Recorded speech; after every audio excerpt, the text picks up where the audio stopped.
Good evening, I'm Steve Johnson. From the Dove newsroom this hour, authorities say a man missing on Mount Hood since Monday has been found dead.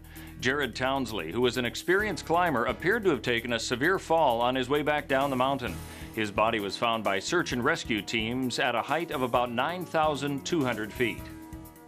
All businesses will be required to file W-2 and 1099 forms electronically by March 31st this year. This is the first year the Oregon Department of Revenue is requiring the electronic filing.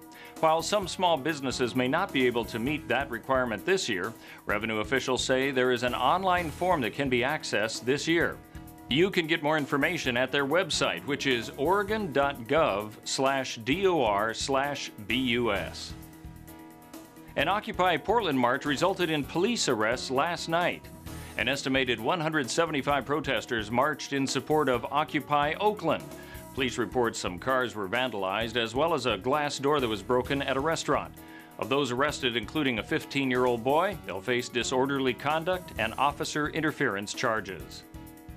The Salvation Army is ready to go ahead with plans to convert a lot next to their headquarters into a neighborhood park. As part of a plan to construct the Lithia headquarters in downtown Medford, there's a requirement that a park must be built in the Liberty Park neighborhood. The Salvation Army says property adjacent to their facility is ready to be converted for that purpose. Under the plan, a basketball court, community garden, and play areas would be accessible for those in the neighborhood. But there has been concern with a public park which would be located on church property.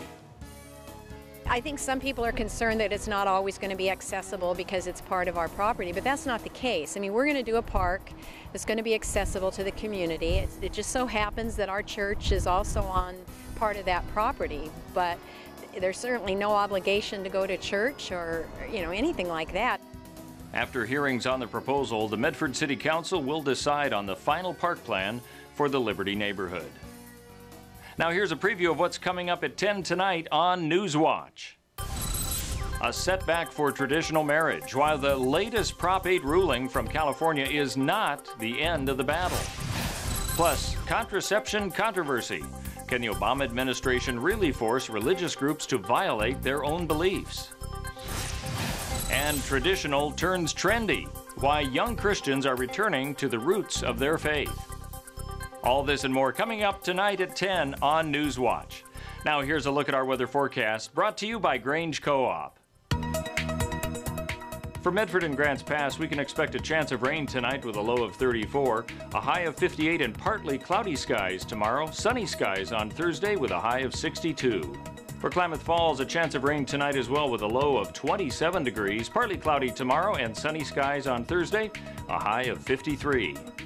I'll be back later with another news update, and join us for Newswatch tonight at 10.